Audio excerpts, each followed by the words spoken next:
कल तक मैंने आपको बताया था कि 48,061 टेस्ट हम कर चुके थे। पिछले 24 घंटों में हमने 3,729 टेस्ट किए हैं।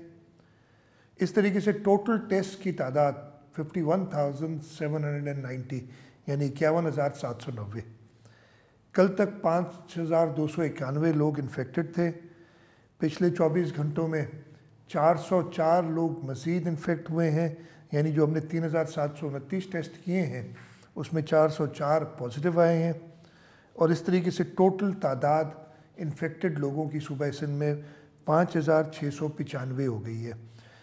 इसमें ये मैं आपको बता दूं कि कल जो हमने टेस्ट किए थे 10.8% लोग उसमें पॉजिटिव आए हैं।